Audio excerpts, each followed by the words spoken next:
Je m'appelle Ji-Yoon, je suis commissaire invitée de la 18e édition de Momenta Biennale de l'image qui aura lieu dans un an, quasi exactement, du 6 septembre au 22 octobre 2023. Alors je vous invite déjà à le noter à vos agendas. Mais aujourd'hui, nous sommes ici réunis au Grand Quai du port de Tiohtià:ke, Muniang, Montréal, sur des terres qui font partie d'un territoire ancestral qui a longtemps servi de lieu de vie, de rencontre et d'échange entre des peuples autochtones, notamment la nation Kanien'kehá:ka. Ces nations n'ont jamais cédé leurs droits ni leur autorité souveraine sur les terres et les eaux sur lesquelles nous nous réunissons aujourd'hui. Quelques mots peut-être sur Momenta. Alors, qu'est-ce que c'est? Pour ceux qui ne connaissent pas l'événement, c'est tous les 2 ans un événement rassembleur qui propose des expositions d'art visuel à travers une quinzaine de lieux à Montréal, des musées, des galeries universitaires, des centres d'art et des centres d'artistes partenaires, mais également une programmation satellite fédérant plusieurs des galeries qui exposent en ce moment à la Foire Papier. Ces expositions se tiennent sous l'égide de l'image, c'est-à-dire au sein des arts visuels, une attention particulière portée à l'image technique ou à l'image appareillée, que ce soit la photo, la vidéo, le film, l'animation, ce qui la distingue par exemple de la peinture ou du dessin. Et enfin, chaque édition propose une thématique et en 2023, cela s'appellera Mascarade, l'attrait de la métamorphose. Alors, je suis aujourd'hui l'heureuse animatrice d'une première conversation publique autour de cette thématique qui cherche à articuler beaucoup de choses, mais entre autres qui a l'ambition d'opérer quelques métamorphoses autour d'une notion qui nous saute à la figure un peu à tous les coins de rue en ce moment, qui est la notion d'identité. Donc, opérer des métamorphoses, c'est-à-dire procéder à une observation rapprochée, mettre en question, réimaginer et réinventer, rendre malléable, tordre le cou aussi peut-être, bref, redonner du jeu, mais aussi en comprendre les enjeux dans un contexte de crispation identitaire. Je pense qu'on peut le dire, on s'entendra là-dessus, qu'il s'agisse des identités culturelles aussi bien que des identités biométriques. Alors d'où cette table ronde pour laquelle j'ai le plaisir d'accueillir mes 2 invités, Jade Almeida et Nathalie Casmajor, que je vais vous présenter sans plus tarder. Alors, Jade Almeida est originaire de Guadeloupe. Elle a réalisé son doctorat en sociologie sous la direction de Sirma Bilge. Je ne résiste pas à la coquetterie de dire que nous étions toutes les 2 à notre collation des grades pas plus tard qu'hier au Palais des Congrès. Donc, c'est un doctorat de l'Université de Montréal. Sa thèse portait sur les femmes noires qui aiment les femmes, résistance au rapport de pouvoir enchevêtré. Je souligne le mot enchevêtré, je pense que c'est un terme qui va revenir souvent dans notre conversation aujourd'hui.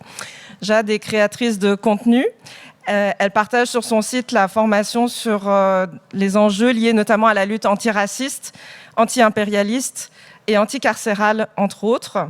Jade, tu es également chroniqueuse à la revue À Bâbord, co-coordinatrice de projet au Conseil québécois LGBTQ.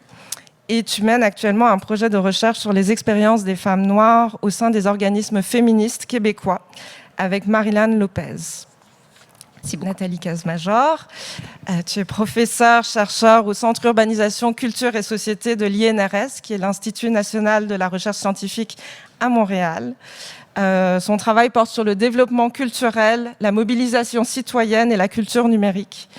Nathalie est directrice scientifique de l'Observatoire des médiations culturelles, l'OMEC, et elle a édité le livre de recherche sur les institutions culturelles et Wikipédia. Elle a coédité le livre Expérience critique, j'ai sauté une ligne, Expérience critique de la médiation culturelle en 2017, aux presses de l'Université Laval, c'est ça? Et donc tu mènes des projets de recherche sur les institutions culturelles, sur Wikipédia, sur la participation culturelle numérique, ainsi que sur la circulation des œuvres d'art sur le web. Je signale également que tu as co-dirigé avec Sophie Toupin un numéro de la revue Intermédialité sur le thème caché, concealing en anglais, en 2018. Et donc c'est l'un des points d'ancrage en fait pour notre conversation aujourd'hui. Alors grand merci à toutes les 2 d'avoir accepté de réfléchir avec moi aux enjeux contemporains de visualité, de visibilité et d'invisibilité dans l'optique de vos champs de spécialisation, donc de développement des technologies numériques et notamment de surveillance dans le cas de Nathalie et de politique des identités dans le cas de Jade. Donc on va avoir une discussion qui est vraiment orientée vers les enjeux sociétaux actuels, même si ce sera bien sûr appuyé sur des œuvres et des artistes. Et bon, je vous dis tout de suite, il n'y a aucun scoop par rapport à la prochaine édition. Aucun des artistes dont on va parler ne sera dans la biennale. Donc pas d'attente déçue sur ce plan-là. Donc dans la petite heure qui vient, je vous propose un dialogue d'une trentaine de minutes qui va être assez non linéaire parce qu'on a pas mal de sujets à couvrir, puis on a décidé de brosser large plutôt que de se restreindre trop dans le sujet. Et donc, dans notre discussion, on va tenter d'articuler ces divers enjeux qui sont liés aux stratégies de visibilité et d'invisibilité aujourd'hui. Et donc, comme Marie l'a précisé tout à l'heure, on ouvrira une période de questions de 10-15 minutes à la fin. Alors, savoir devenir image.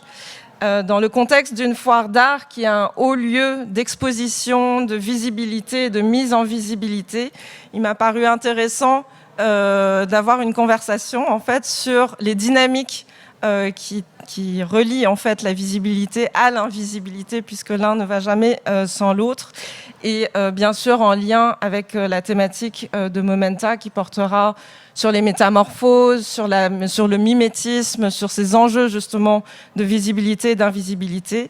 Il m'a paru donc intéressant de mettre l'accent en fait plus sur les stratégies d'invisibilité. Donc c'est ce dont on va parler aujourd'hui avec Nathalie et Jade, dans l'optique aussi d'une réflexion plus générale sur l'image. Et donc je vous propose qu'on réfléchisse ensemble sur le fait qu'exposer, être exposé, c'est être visible, mais ça veut aussi dire être vulnérable, dans un sens de mise en danger. Alors je voudrais commencer très rapidement avec un premier exemple qui n'est pas tout à fait contemporain, mais qui a une certaine actualité, puisque la Fondation Phi présente en ce moment dans sa programmation les salles de miroir infini de Yayoi Kusama. Cette artiste japonaise qui compte parmi les superstars de l'art contemporain aujourd'hui et qui jouit d'une visibilité qu'on pourrait quasiment dire ubiquitaire dans le champ médiatique, a développé dans les années 60, à un moment où elle était aux États-Unis, une démarche qu'elle a appelée de self-obliteration, donc d'auto-oblitération, en utilisant le motif du poids, du polka dot, qui était déjà dans ses œuvres de jeunesse, mais qui est vraiment conceptualisé au moment où elle est aux États-Unis comme un outil d'effacement de soi, de perforation même de soi, d'indistinction entre soi et l'environnement. Et là, je vous montre quelques images de ce film d'une vingtaine de minutes que vous pouvez très facilement trouver en ligne, où on voit qu'elle crée une forme de brouillage entre elle-même et, par exemple, un cheval en jouant sur ce motif du poids. Et donc, c'est vraiment, dans les années 60, dans une optique de sortir, hallucinatoire, mais aussi de sortie de soi-même. Donc, ça m'a semblé un exemple intéressant pour commencer à réfléchir sur ces enjeux de visibilité et d'invisibilité, où il y a un geste de disparition qui est opéré par une exposition de soi, où justement l'artiste se présente comme devenant une image. Alors je propose de prendre tout de suite une tangente qui nous déplace de la question de l'autoreprésentation vers un autre terrain. Nathalie, cet enjeu de l'effacement du soi, de se fondre dans le décor tout en restant visible, les Anglais disent « hiding in plain sight », donc se cacher à la vue de tous. C'est précisément une dynamique que tu as pu analyser du point de vue médial dans ce numéro d'intermédialité que je citais tantôt. Alors, qu'est-ce qu'on regarde en ce moment à l'écran ? Merci, Ji. Donc, ce qu'on voit à l'écran, c'est un extrait de l'Encyclopédie Britannica de 1922. Donc, c'est un navire de guerre anglais qu'on voit à travers un périscope, donc un dispositif de vision militaire qui était associé à un télémètre, qui est un appareil qui permet de mesurer la distance et la vitesse d'un bateau. Et c'était très important dans la bataille navale parce qu'il fallait savoir où tirer. Donc, il fallait savoir quelle était la trajectoire du bateau. Alors, ce dispositif, à travers lequel on voit, permettait de calculer ces trajectoires. Et ce qu'on voit à gauche, c'est un bateau de la marine anglaise qui a été maquillé par des artistes de l'Académie royale de Londres, avec des motifs de type zébré. À l'époque, il y avait beaucoup de progrès de la zoologie, donc ça a été inspiré du camouflage animal. Mais on remarque aussi l'influence de l'art moderne à travers ces motifs très graphiques. Alors pourquoi peindre un bateau comme ça ?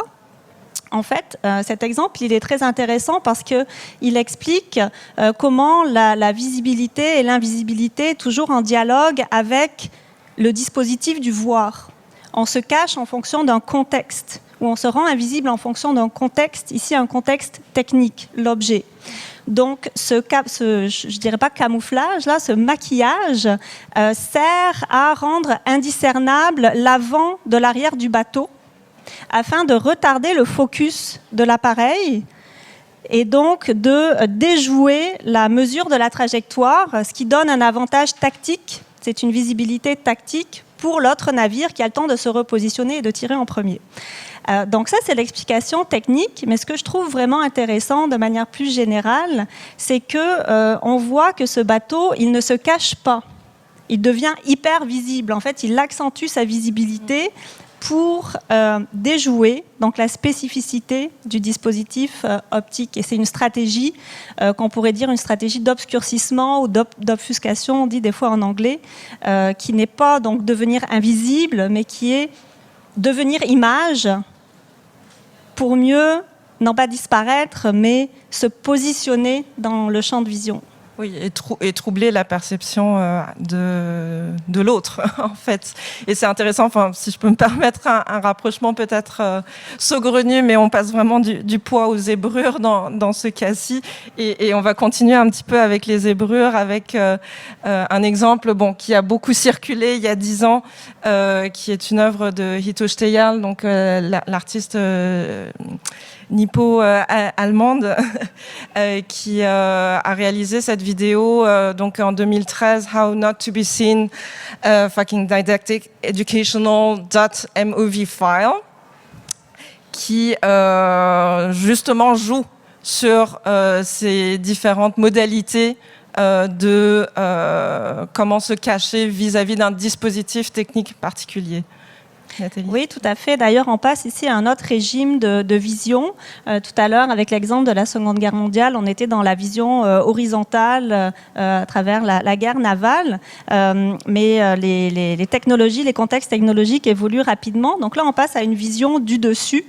Ce qu'on voit, les motifs là, zébrés, c'est en fait une cible de calibrage pour les images satellitaires. Et donc, Hitoshi Teyal a repris ce motif-là, mais il existe des cibles comme ça, de cette échelle-là, par exemple dans des déserts aux États-Unis, pour permettre aux satellites de calibrer la résolution des images.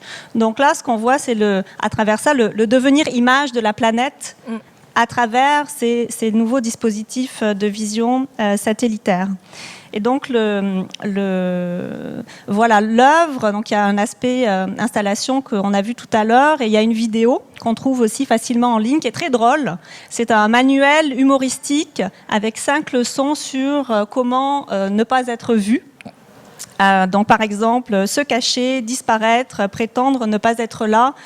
Dans son habituelle esthétique, Hitoshi Teyal mélange toutes sortes de figures. On a des ninjas, on a des personnages en burqa, on a des capes d'invisibilité. Et elle travaille donc cette question des conditions technologiques de la culture visuelle contemporaine. Et ce qui est intéressant dans son travail, c'est qu'elle adresse cette question de la relation ambiguë et réversible entre le pouvoir et l'invisibilité. Est-ce que le pouvoir est du côté de la visibilité ou de l'invisibilité ? Donc elle joue de cette ambiguïté-là. Par exemple, le manque de visibilité dans l'espace public, ça peut être le résultat d'un manque de représentation politique, de stigmatisation sociale. Elle a une leçon, par exemple la leçon 5, elle pose la question « Comment devenir invisible en disparaissant ?» Puis sa réponse, c'est être une femme et avoir plus de 50 ans. Donc ça, c'est un des exemples de comment disparaître. Puis elle montre aussi que disparaître ou ne pas être visible, ça peut aussi être le privilège du pouvoir. Donc passer inaperçu, ne pas être remarqué, peut aussi être du côté de la puissance du pouvoir. Oui, mais du coup, vraiment en contrepoint de l'idée qu'être exposé, c'est s'exposer au sens de la vulnérabilité. En effet, le pouvoir a toujours bon dos de se cacher. Si on continue, Jade, peut-être tu voulais réagir. Ça ferait une très bonne transition par rapport au travail de Zanele Muoli. Je ne sais pas si on pourrait le regarder ou... On peut avancer très rapidement là-dessus. Ou pas, hein. On pourra revenir. Si. Non, vas-y, je t'en prie. Mais par rapport à ce que tu disais sur le pouvoir d'être vu, d'être invisible et de devoir chercher à avoir cette visibilité, Zanele Muoli, donc c'est une photographe extrêmement connue d'Afrique du Sud qui, depuis 2006, travaille énormément autour de la visibilité de la communauté noire, lesbienne, queer, trans d'Afrique du Sud. Et ce qui est particulièrement intéressant avec son travail, c'est qu'elle fait des portraits, en fait. Elle fait des portraits très sobres, noir et blanc, qui interrogent, en fait, le regard du public. Là, il s'agit d'un autoportrait. Donc, ce n'est pas issu de l'exposition dont je parlais, qui est Faces and Phases. Mais par rapport au point de le pouvoir, la visibilité, ce qui est très intéressant avec le cas de l'Afrique du Sud et un véritable paradoxe, c'est que l'Afrique du Sud est un des pays dont la constitution est la plus avancée en termes de protection des droits des communautés LGBTQ+. Ça a été inscrit dans leur constitution avant même la plupart des pays européens, d'accord ? Et le droit au mariage a été autorisé en Afrique du Sud avant la plupart des pays occidentaux auxquels vous pouvez penser.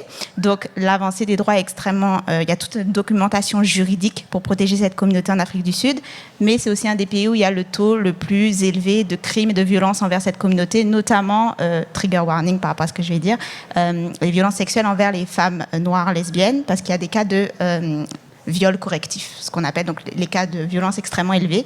Et donc, Zanele Muoli, elle prenait ses portraits pour attirer l'attention sur cette violence, parce que le fait que cette constitution soit aussi avancée était très connu dans le monde entier, et du coup, ça rend complètement invisible les violences que subissent cette communauté, parce qu'il y a cette idée qu'elles sont protégées par cette documentation juridique, alors qu'elles ne sont pas protégées en termes de réalité sociale.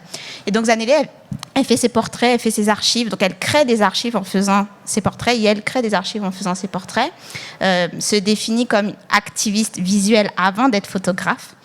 Et en créant ces archives, ce sont des portraits depuis 2006. Souvent, ce sont des portraits qu'elle réalise avec quelques années d'écart. Donc, un premier portrait d'une personne, puis quelques années plus tard, un autre portrait pour voir l'évolution, donc phases. Ce qui est très dur aussi, malheureusement, avec son exposition, c'est que parfois, il y a un premier portrait, puis le cadre suivant est vide, parce qu'entre-temps, malheureusement, la personne a été tuée ou est décédée dans des conditions extrêmement violentes. Et donc, le cas de la visibilité, c'est que Zanele Muoli est devenue une photographe extrêmement connue mondialement. Donc, ça a attiré beaucoup d'attention sur les portraits. Et elle a d'ailleurs fait partie d'une édition exposition, oui, de Momenta, précédente de Momenta, je pense que c'était en 2017. Tout à fait. Et du coup, ça pose la question, ça a attiré énormément d'attention sur son travail, qui a permis d'attirer énormément d'attention sur les conditions de vie et ces violences en Afrique du Sud, mais forcément, ça a aussi attiré énormément d'attention sur les sujets de ses portraits. Donc, la visibilité comme vulnérabilité, ça fait le cercle sur ce qu'on a commencé pour cette conversation. L'importance de vouloir se rendre visible pour faire changer les choses, pour attirer l'attention sur une situation et en même temps, du coup, se rendre vulnérable et malheureusement peut-être participer à un renforcement de ces violences. Donc, il y a énormément de questions à s'interroger sur comment utiliser la visibilité sans pour autant, du coup, en devenir complètement victime. Je suis navrée, du coup, j'ai sauté un peu trop vite. Non, mais c'est parfait, Jade, parce qu'en fait, je pense qu'il y avait vraiment... mon but aujourd'hui, c'était d'arriver avec vous à faire un peu à dessiner cet arc entre la question des identités biométriques dans un contexte de surveillance généralisée et la question des politiques progressistes de mise en visibilité des minorités. Et bon, je suis pas sûre de comment le lien peut se faire, mais tu viens de le faire très très bien, donc je te remercie, Jade. Je voulais pas te mettre la pression, mais voilà, ça s'est fait assez naturellement, mais on peut aussi aller et venir entre tous les exemples, parce que je pense que, l'idée c'est un peu ça, c'est de dire que l'identité, c'est pas juste le monopole de certains discours ou de certaines disciplines, mais que ça nous concerne tous dans différents contextes. Donc je vais revenir au contexte un petit peu technologique d'où on était parti tantôt. Nathalie, tu oui, mais je pense que ça fait bien le lien avec l'œuvre de Zach Blass, si tu veux revenir. Donc Zach Blass, c'est un artiste qui est basé à Londres, qui travaille avec des médias mixtes. Donc on voit ici une œuvre qui s'appelle Facial Weaponization Suite 2012-2014. En fait, l'artiste est parti d'une réaction à une étude universitaire qui a été menée en 2008 où les chercheurs avaient pris un panel de personnes en leur montrant des photos de visages d'hommes et ce qu'ils ont montré, c'est que en 50 millisecondes seulement, la plupart des gens étaient capables de deviner l'identité sexuelle de la personne qui était photographiée. Donc ça a beaucoup questionné, troublé Zach Blass, donc la question de l'identification du regard qui est projeté et la visibilité de l'identité finalement. Donc là, dans ce cas-là, c'est l'œil comme mode de détection de cette identité-là, mais ensuite il complexifie la réflexion en intégrant aussi toute la dimension de la surveillance technique. Donc, ce qu'on voit à droite, ce sont des masques qu'il a créés en recréant une expérimentation. Donc, il a invité des hommes queer à participer à un atelier et il a scanné leur visage en 3D. Et ensuite, il a superposé les données de plusieurs visages pour arriver à produire ces masques qui ont été ensuite portés lors d'une performance. Et donc là, il travaille la question de l'identité individuelle et de l'identité collective, puisque le visage perd ses traits identificatoires. Il y a une désidentification, une dépersonnification par un devenir collectif du visage qui, du coup, échappe à la reconnaissance, finalement, des identités. Oui, et cette notion de visage collectif est très importante dans son discours, avec cette idée vraiment qu'il faut opacifier justement les traits. Et donc c'est vraiment là, pour le coup, une stratégie de l'esquive où il s'agit d'échapper à l'assignation identitaire qui est opérée par notamment les logiciels de reconnaissance faciale. On a un autre exemple aussi d'artistes et chercheurs qui réfléchit à ces questions, qui est le cas de l'artiste américain états-unien basé à Berlin, Adam Harvey, qui autour de 2010 a commencé à développer ce projet de CV Dazzle, donc Computer Vision Dazzle. Dazzle étant un jeu de mots avec le Razzle Dazzle, qui est le nom qui était donné à ces peintures navales que Nathalie nous a présentées tantôt. Donc, au moment de la Première Guerre mondiale, ces zébrures qui étaient sur les navires de guerre s'appelaient Razzle Dazzle. Donc, quasiment 100 ans plus tard, on en serait au Computer Vision Dazzle. Nathalie, tu veux nous en dire quelques mots ? Oui, Dazzle, c'est intéressant comme terme pour cette tactique, oui. Là, si on veut, parce que c'est éblouir, stupéfier, donc c'est faire perdre ses moyens à l'autre en devenant survisible. Donc là, l'œuvre qu'on voit, c'est un travail qui a été fait, en fait, l'artiste, il a étudié en design de mode, et donc il a travaillé une manière de déjouer un algorithme spécifique, donc il s'est entraîné en composant des maquillages et des coiffures qui ciblent la manière dont cet algorithme détecte les formes du visage, les traits du visage. Donc, il a rendu obscurs des traits que l'algorithme s'attend à voir clairs et il a coupé la symétrie des visages parce que l'algorithme s'attend à avoir des visages symétriques. Donc, c'est déjouer les attentes du dispositif de vision pour le troubler. Voilà, c'est un travail qui rappelle, comme tu dis, le camouflage, le maquillage des bateaux. Oui, le maquillage des bateaux. Et encore une fois, on a vraiment un autre exemple de la manière dont la question de la visibilité, de l'invisibilité dépend vraiment du dispositif qui regarde, que ce soit la longue vue, que ce soit la vue aérienne ou dans ce cas-ci, que ce soit l'algorithme de reconnaissance faciale. C'est toujours en contexte que ce qui est visible l'est ou ne l'est pas en fait. Je veux juste préciser la diapo, elle est un peu mal légendée en fait, parce qu'il y a des projets plus récents en haut. Les carrés bleus, c'est un projet d'E-Face qui a été réalisé plus tard que CV Dazzle. Donc il y a une petite erreur de ma part dans ce sens-là. On peut peut-être passer à la diapo d'après, simplement pour vous dire que ces réflexions, ces recherches de Adam Harvey, elles sont réellement appliquées.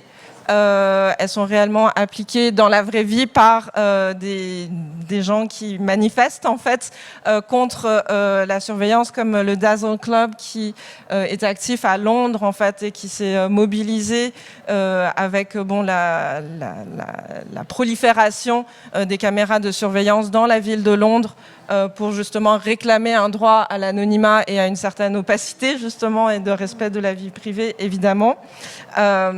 En se rendant plus visible. Donc, évidemment, pour nous, humains, pour l'œil humain, c'est un excès de visibilité qui est performé, mais avec cette idée que pour la caméra, en fait, le visage devient méconnaissable. Donc, je pense qu'on commence à voir toutes ces stratégies en fait différentes qu'il peut y avoir, que ce soit de l'ordre du camouflage, que ce soit de l'ordre du masque, que ce soit certains artistes imaginent même des accessoires. Des fois, ce sont des vêtements qui sont créés vraiment dans cette optique de déjouer la manière dont la visibilité et l'invisibilité est contrainte par les dispositifs de surveillance. Alors, un exemple, par exemple, d'une artiste qui s'est intéressée à savoir qu'est-ce que la machine voit en fait quand elle voit des humains. Parce que nous, on voit des visages, on reconnaît des visages avec 2 yeux, un nez, une bouche, etc. Mais si on essaye de se mettre du point de vue de la machine, qu'est-ce que la machine voit? Alors cette œuvre de 2019 de Heather Dewey Hagberg, qui est une artiste américaine, How Do You See Me, est une tentative en fait de se rapprocher de la vision de la machine et de nous la donner à percevoir à nous humains. Donc voilà, c'est quelque chose d'assez abstrait finalement et d'assez méconnaissable pour nous, alors que la machine est en train de détecter justement de la présence humaine dans ce dispositif. Et pour retourner un petit peu dans le sens de la discussion avec Jade, je vous présente aussi cet exemple de Joy Bolamwini, qui est une informaticienne et militante numérique qui est états-unienne, ghanéenne, née au Canada, basée au MIT Media Lab. Joy, en fait, en 2016, a créé le Algorithmic Justice League, donc l'association pour la justice algorithmique, parce que dans le cadre de son doctorat, d'un séminaire, en fait, elle a été invitée à imaginer une forme de logiciel qui n'aurait aucun usage, et donc elle s'est dit que elle imaginerait une sorte de miroir sur lequel on pourrait se regarder et avoir des visages des personnes qu'on admire projetés, en fait. Bon, c'était une façon de se... Voilà, enfin, c'était son projet. Et en fait, elle s'est aperçue en préparant son projet que la caméra ne reconnaissait pas son visage comme étant un visage humain.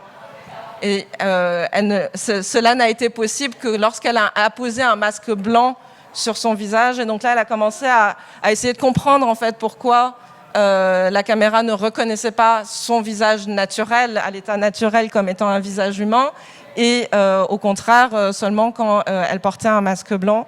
Et donc ça a mené à toute une recherche en fait sur la manière dont les algorithmes de reconnaissance faciale sont donc des machines qui sont entraînées avec des datasets, enfin des ensembles de données qui ont été choisis par des humains, et qu'il y a des biais en fait dans ces informations. C'est pas juste une masse informe, mais donc elle s'est aperçue qu'en fait que le dataset qui avait nourri l'algorithme de reconnaissance faciale avec lequel elle travaillait avait été nourri principalement de visages d'hommes blancs, et que du coup elle devenait extrêmement difficile à repérer dans ce contexte-là. Donc elle a développé tout tout un travail.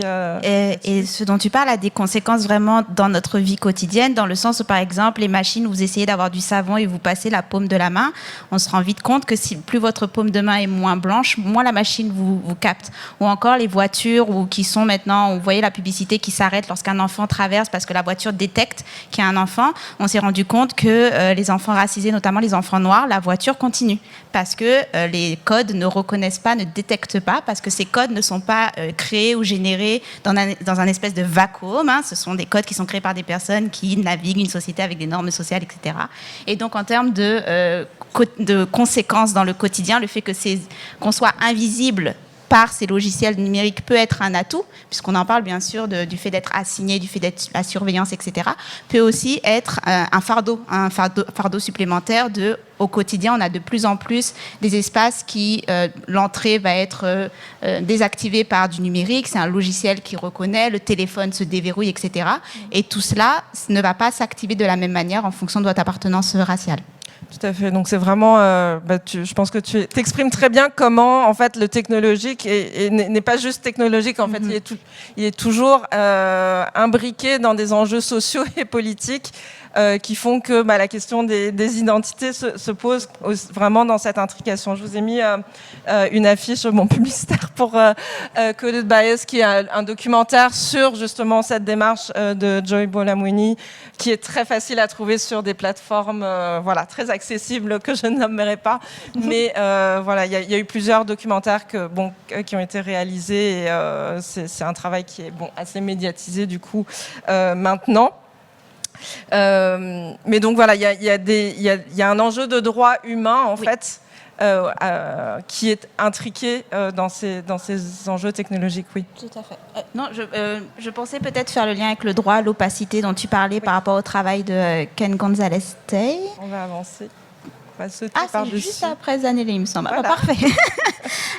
Ken Gonzalez-Day, c'est un artiste basé à Los Angeles qui s'est intéressé en fait au lynchage. Et ce qui l'intéressait, c'était de voir le fait qu'il n'arrivait pas à retrouver des personnes issues des communautés. Alors, il faut savoir que l'image du lynchage, on l'associe tout de suite hommes afro-américains, parce que c'est la majorité afro-américaine qui était victime de lynchage. Mais plusieurs autres communautés ont été également victimes de lynchage, communautés autochtones, communautés latinex, communautés asiatiques. Donc, et lui, ce qui l'a intéressé, notamment en Californie, c'est qu'apparemment, il y avait 40% des lynchages, c'était des personnes issues de la communauté latinex, et il n'arrivait pas à retrouver de photos ou d'associations d'idées. Alors 40%, alors qu'en Californie, c'était à peu près 4 à 5% de la communauté. Donc vous imaginez, ils sont 4 à 5% de la population, et puis c'est 40% des lynchages qui a lieu entre...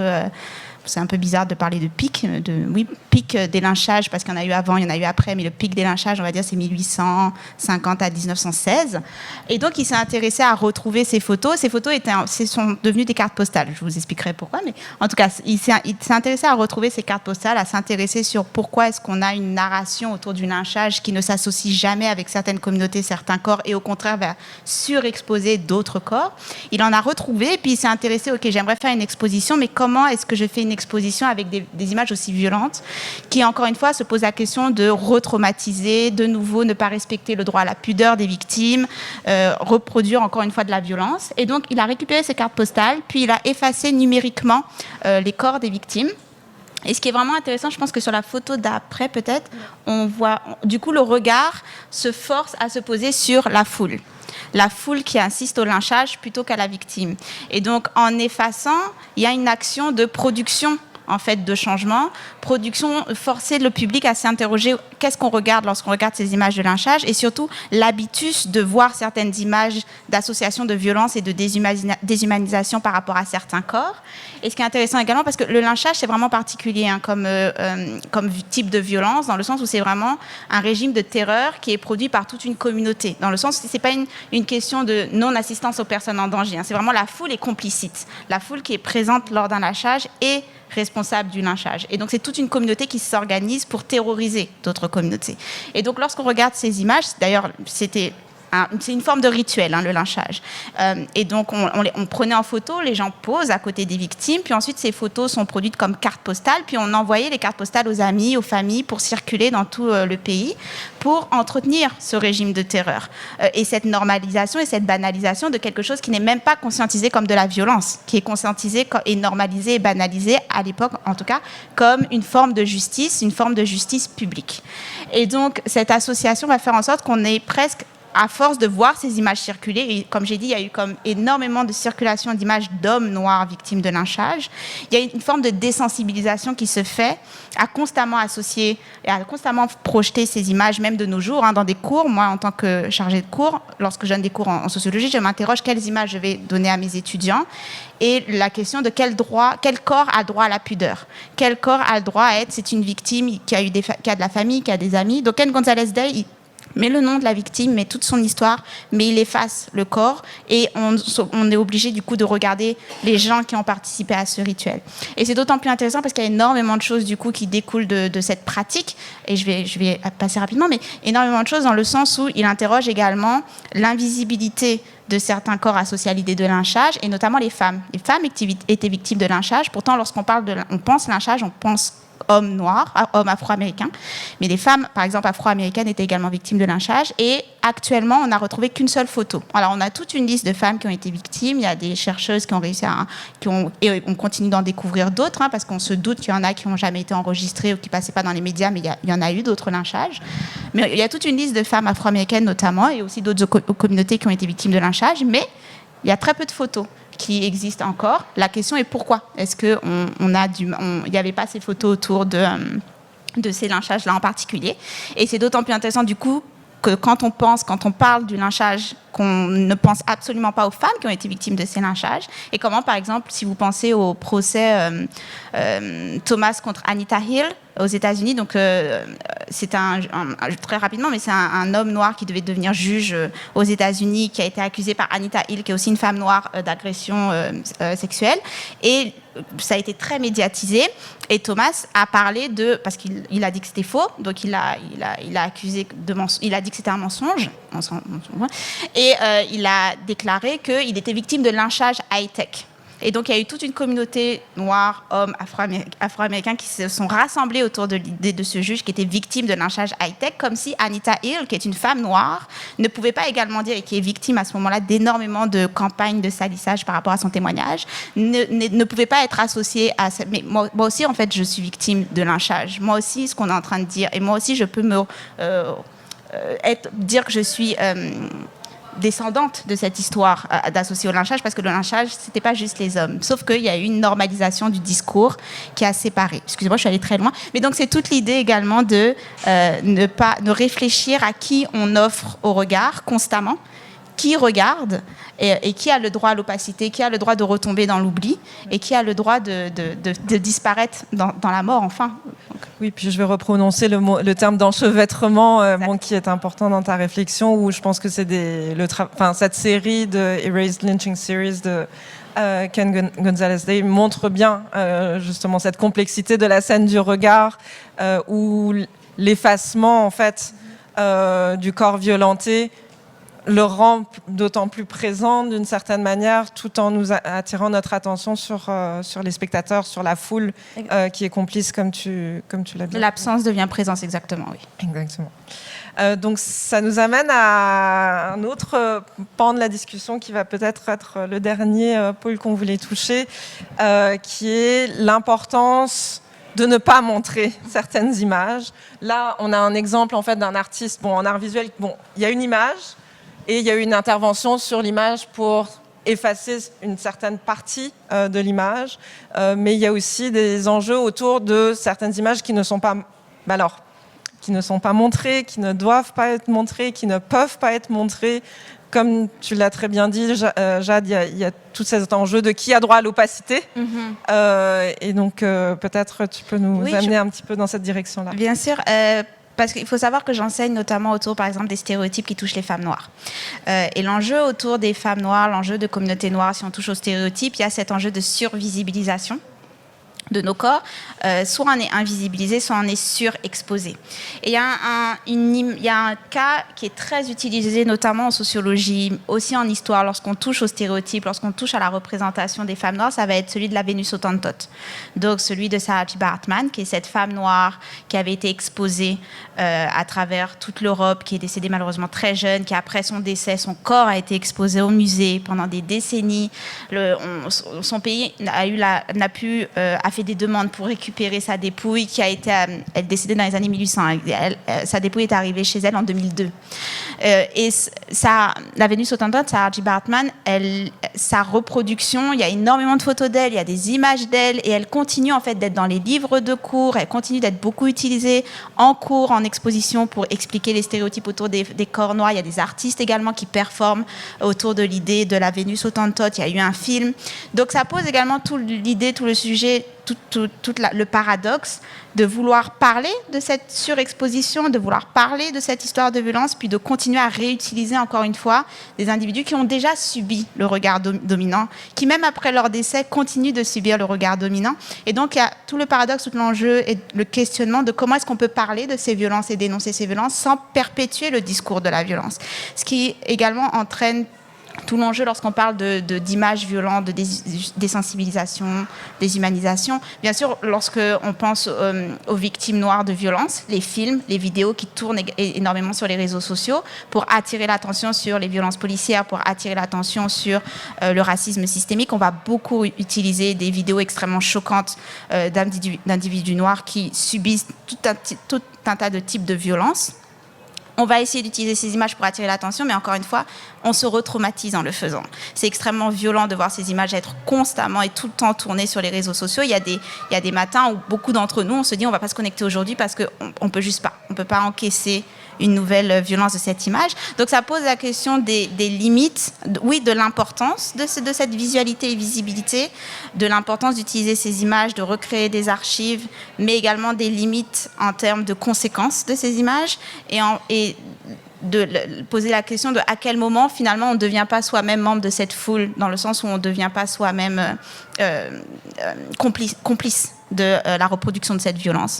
Et c'est très difficile de trouver le juste milieu. Le bon équilibre, bien sûr, oui. Je pense que je vais sauter tout de suite à l'exemple, au dernier exemple, puis on va revenir un petit peu en arrière. Je vois que l'heure tourne, donc s'il commence à y avoir des questions dans le public, n'hésitez pas à vous rendre en arrière au micro pour les poser. Il faut vous déplacer un tout petit peu. Mais pendant ce temps-là, on va un petit peu avancer dans des questions qui sont très brûlantes parce que c'est en train d'arriver. Comme vous le savez peut-être, sans doute, il y a beaucoup de débats en ce moment autour de la Documenta de Kassel et de la Biennale de Berlin. Et je pense que l'exemple de la Biennale de Berlin répond en fait assez bien à ce que tu énonces, Jade. Donc le 29 juillet dernier, si je ne me trompe pas, il y a une lettre publiée dans la revue Art Forum par l'artiste et commissaire Regine Saakian qui a été signée par des centaines d'autres artistes, dont plusieurs artistes participant à la Biennale de Berlin. Dans cette lettre, en fait, il y avait une protestation contre la décision des organisateurs de la Biennale d'exposer une œuvre de l'artiste français Jean-Jacques Lebel, qui date de 2013 et qui s'appelle Poison soluble, et qui consiste en une installation assez grande, labyrinthique, dont les murs sont composés en fait des images de torture de la prison d'Abu Ghraib, donc des tortures opérées par l'armée américaine qui ont beaucoup circulé il y a une dizaine d'années. Et donc la lettre protestait contre la présentation de cette œuvre qui fétichise, marchandise, agrandit ces images de violence extrême contre les corps irakiens en posant justement la question de leur réutilisation spectaculaire, puisque c'est des images de très très grand format, là c'est pas miniature, en posant la question du consentement des victimes qui n'a évidemment pas été donné, ni de leur famille, et en posant la question du traitement des corps irakiens. Puisque la lettre sous-entend que probablement on n'aurait pas fait la même chose. En fait, on aurait eu plus de questions avant de montrer des corps occidentaux, blancs, dans le même genre de situation. Ce qui était mis en cause aussi dans cette lettre, c'est une décision muséographique particulière, puisque cette œuvre de Jean-Jacques Lebel occupait un espace assez grand dans la Hamburger Bahnhof à Berlin et, semble-t-il, était entourée d'œuvres de jeunes artistes irakiens, comme s'il y avait un thème autour de l'Irak dans cette salle. Et donc, à la demande des artistes, certaines œuvres ont été déplacées pour être montrées ailleurs. À la suite de cette lettre, les artistes en fait irakiens plusieurs des artistes irakiens se sont mis, ont demandé à se retirer de la biennale, dont Sajad Abbas, dont je vous montre l'image ici, donc une œuvre qui s'appelle I Can See You, qui était en fait un geste un peu performatif à Bagdad, dont en 2013 il a hissé cette bâche qui montre son propre œil en haut d'un building qui fait face à la Green Zone à Bagdad, qui est la zone internationale où donc toute la coalition au moment de l'invasion de l'Irak où toutes les décisions en fait étaient prises, donc comme pour renvoyer le regard au lieu du pouvoir qui, lui, sait bien se cacher et qui est justement dans l'opacité complète et rendre visible en fait les actions du pouvoir. Donc c'est écrit en arabe. Le titre en fait de l'œuvre est écrit en arabe sous l'œil. Et évidemment, l'œuvre a été décrochée très rapidement par les autorités.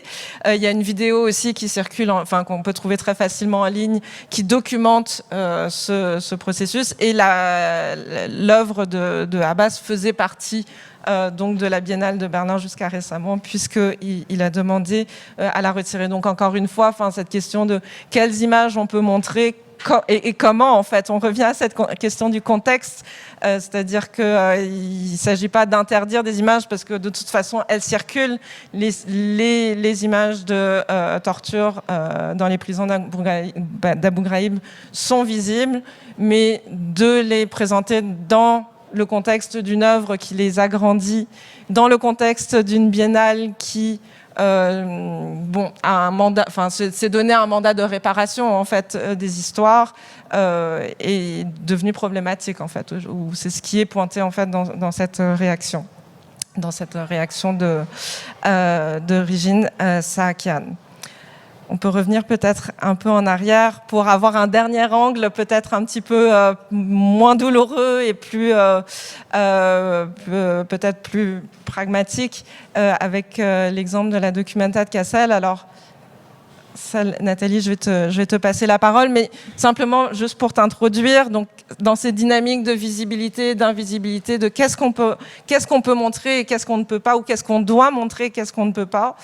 Il y a des enjeux par rapport à la spectacularisation de la violence dont on vient de parler, Jade et moi, mais il y a aussi d'autres types d'invisibilité qui sont peut-être moins dramatiques, qui sont plus liés à la forme en fait des pratiques artistiques. Alors Nathalie, tu es allée à la Documenta de Kassel récemment, et donc je t'en prie.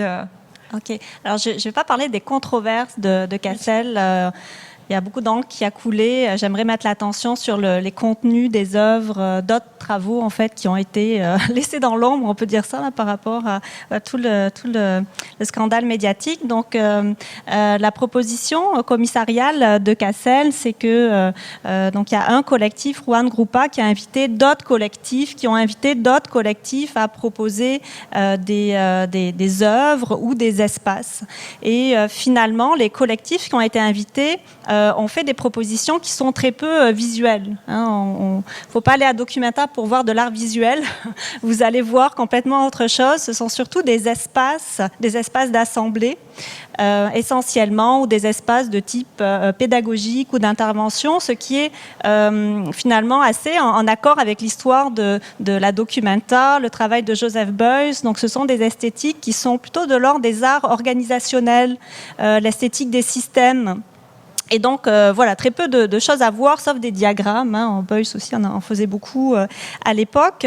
Et si on peut passer... Alors ça, c'est juste pour préciser, c'est une vue d'un espace un collectif qui s'appelle Gutskul. Alors, je ne garantis pas la prononciation en indonésien. Et puis, je voudrais vous montrer un autre exemple. Voilà, c'est un exemple d'un espace. En fait, c'est l'affiche qu'on voit dans l'espace d'exposition d'un collectif marocain qui s'appelle le 18. Alors c'est très petit à l'écran, là on ne voit pas très bien, mais la première ligne c'est an exhibition, une exposition, puis c'est barré et ils ont mis a public program.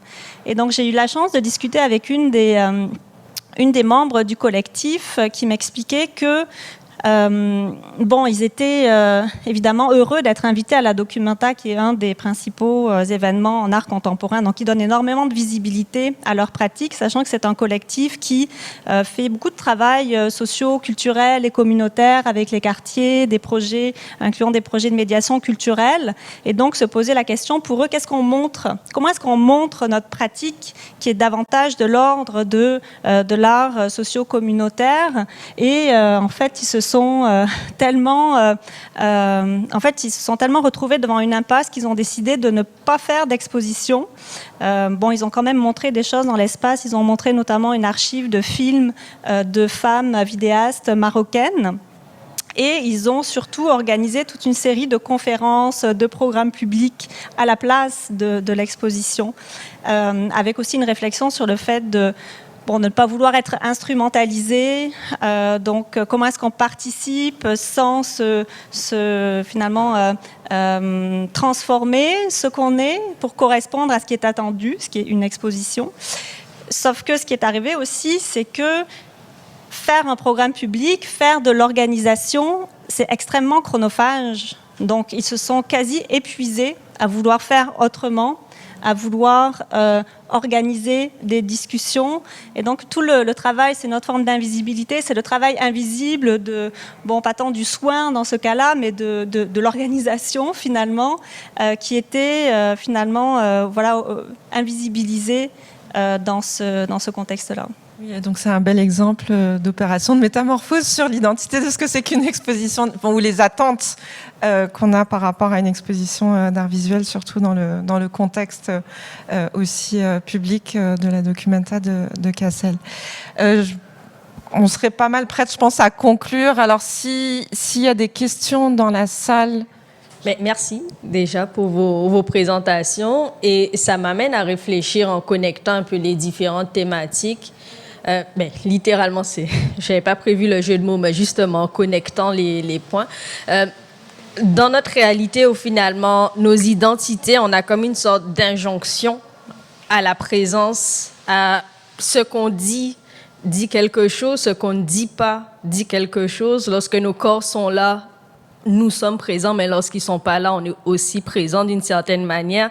Même avec les algorithmes, l'objectif, même si on pense plus largement au capitalisme de surveillance, l'idée, c'est de connecter tous les points.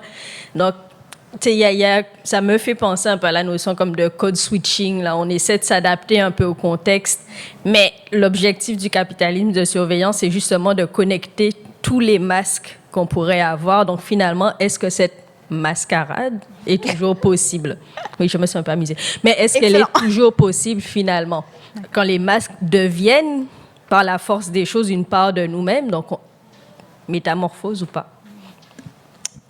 Merveilleuse question. Merci beaucoup, Jeanne. Je t'en prie. Non, je trouve ça vraiment très intéressant. Si j'avais la réponse, je pense que je m'en sortirais beaucoup plus dans la vie. Mais en termes de... Je pense à certaines... on est dans le capitalisme, mais je pense à certaines plateformes qui, parce qu'elles allaient à l'encontre de ce système de connecter les dots, n'ont malheureusement pas survécu. Mais juste une petite anecdote, si jamais vous vous souvenez de Tumblr, il y a eu une époque Tumblr était très important pour la communauté queer, parce qu'avant que Tumblr soit racheté par Facebook, vous savez, le principe des réseaux sociaux, normalement, c'est de faire en sorte de vous connecter avec les gens que vous connaissez. Donc même si vous essayez de rester anonyme, vous ne pouvez pas vraiment être anonyme sur Facebook, parce que le but de l'algorithme, c'est de trouver qui vous êtes et de trouver avec qui vous connaissez, donc de constamment vous proposer des gens que vous êtes supposés connaître. et les autres réseaux sociaux ont suivi. Tumblr fonctionnait complètement à l'inverse. Le but de Tumblr, c'était pas de vous connecter avec qui que ce soit, c'était même pas de vous trouver, c'était de faire en sorte que vous créez vos niches. Et donc l'anonymat était presque automatique lorsque vous produisez sur Tumblr. Et l'une des conséquences que cela a eu, c'est que la communauté queer, notamment la communauté queer jeune, c'est comme approprié entièrement Tumblr parce que c'était le moyen d'avoir une communauté tout en maintenant, si jamais on n'était pas out dans sa famille, on pouvait avoir une énorme communauté, être complètement flamboyant sur Tumblr, puis être safe à l'extérieur, ne pas se retrouver dans une situation où un oncle pouvait trouver sur notre contenu. Et donc Tumblr a été une niche de créativité extrêmement importante pour le milieu queer. Le problème, c'est que Tumblr a été racheté parce que ce modèle-là était impossible à rendre rentable, exactement. Donc Tumblr, tel qu'il avait été créé, n'était pas rentable. Et donc, ils ont dû vendre. Et lorsqu'ils ont vendu et qu'ils ont voulu changer la manière de fonctionner de Tumblr, et ben, tout l'écosystème qu'avait créé le milieu queer s'est comme effondré. Mais il y a toujours... Excusez-moi, ça a l'air d'être comme c'est impossible de réussir. Non, il y a toujours des tentatives de détourner, des tentatives de détournement. Dernier exemple, ça me fait penser également à Dolystud. Donc, Dolystud, c'était une plateforme en ligne pour les femmes noires, queer, afro-caribéennes en France. C'était un média YouTube, Instagram, Facebook, site internet pour un peu rassembler la communauté.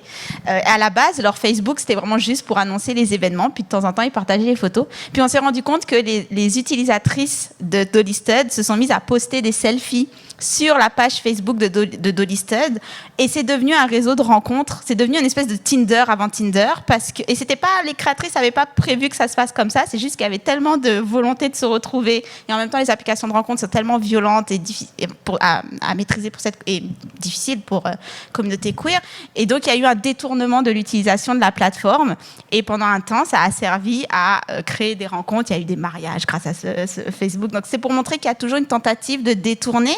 Mais le système s'adapte toujours. Donc plus on crée, plus le système s'adapte. Mais je pense que l'échec, c'est vraiment quand on arrête d'essayer de détourner. Là, on peut commencer à perdre espoir. Mais tant qu'on a cette créativité, ça nous pousse à être créatifs sur comment est-ce qu'on peut se présenter, ne pas se présenter, invisibiliser, détourner et réussir à quelques secondes faire en sorte que le système bug un petit peu.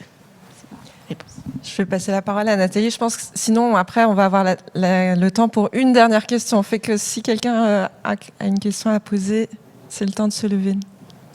Oui, ben simplement pour faire un lien avec le contexte technologique, puis la question qui amène l'idée qu'on ne peut jamais complètement disparaître des dispositifs de capture, d'identification dans le contexte technologique. Je reviendrai à la vidéo de Ito Steyerl qu'on a vue tout à l'heure, là, son manuel sur comment disparaître. Il y a une des leçons que j'aime bien, c'est une des manières de disparaître, là je la cite, c'est « to jump into low resolution ».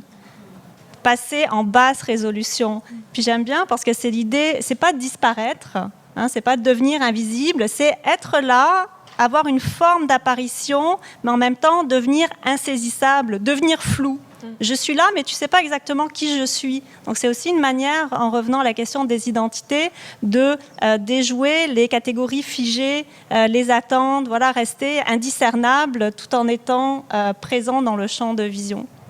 Ce que je rajouterais très brièvement pour terminer et compléter un peu ce que vous dites, je pense, mais aussi votre question, mais l'accent sur le fait qu'il n'y a pas de solution qui nous permet de régler le problème une bonne fois pour toutes. En fait, tout ce que vous décrivez, c'est l'instabilité en fait essentielle dans laquelle, s'il y a une essence dans l'identité, c'est peut-être cette instabilité-là. Dans le sens que, en effet, quand on s'adapte au contexte, les algorithmes de reconnaissance faciale ne cessent de se développer. Et donc, la question du maquillage, elle ne peut qu'évoluer. La question du masque ne peut qu'évoluer également. Et il n'y a pas de réponse une bonne fois pour toutes, puisque les contextes sont sans cesse mouvants. Et donc, c'est aussi peut-être à garder en tête quand on pense à la manière dont les identités peuvent être assignées, que ce soit par la machine ou que ce soit par l'institution ou que ce soit par le discours social, parce que toutes ces choses-là sont en constante transformation. Et donc, bel appel à la mascarade et à la métamorphose. Merci. Et merci à tous et à toutes pour votre grande attention. Merci Nathalie et Jade de vous être prêtés à l'exercice de réfléchir ensemble sur ces enjeux de visibilité et invisibilité. Je remercie également l'équipe de papier et les techniciens qui rendent possible toute cette table ronde ainsi que sa web diffusion sur les réseaux sociaux. Donc merci à tous et bonne foire. Et merci pour ta modération.